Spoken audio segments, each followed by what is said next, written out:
ഭാഷയ്ക്ക് ഒരു ഏകരൂപമില്ല. നമ്മൾ വിചാരിക്കും ഭാഷയ്ക്ക് ഒരു ഏകരൂപമുണ്ടെന്ന്. ഞാൻ നിങ്ങളോട് പച്ച എന്ന് പറയുമ്പോൾ നിങ്ങൾ നിങ്ങളുടെ പച്ചയെയാണ് ഓർക്കുന്നത്, നിങ്ങളുടെ പച്ചയാണ് നിങ്ങൾ കേൾക്കുന്നത്. ഇത് ദൈവത്തിനും ബാധകമാണ്.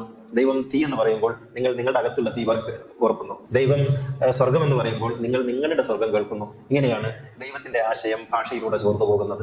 ഇത് വലിയൊരു ചോർച്ചയാണ്. നമുക്ക് വേദം മനസ്സിലാകാതെ പോകുന്നത് അതുകൊണ്ടാണ്. നമുക്കാർക്കും വേദം ശുദ്ധഗതിയിൽ പഠിക്കാൻ കഴിയാത്തൊരവസ്ഥയുണ്ട്. കാരണം നാം ചെറുതിലെ ഒരുപാട് കഥകൾ കേൾക്കുന്നവരാണ്.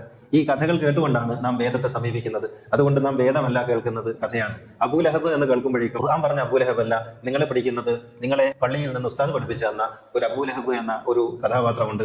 ആ കഥാപാത്രത്തെയാണ് കേൾക്കുന്നത്. അതുകൊണ്ട് ഒരിക്കലും വേദം പറയുന്ന അബൂലഹബിനെ, അഗ്നിക്കാരനെ, അഗ്നി പടർത്തുന്ന ഒരാളെ ഒരിക്കലും നമുക്ക് മനസ്സിലാക്കാൻ കഴിയാതെ വരും. അങ്ങനെയാണ്.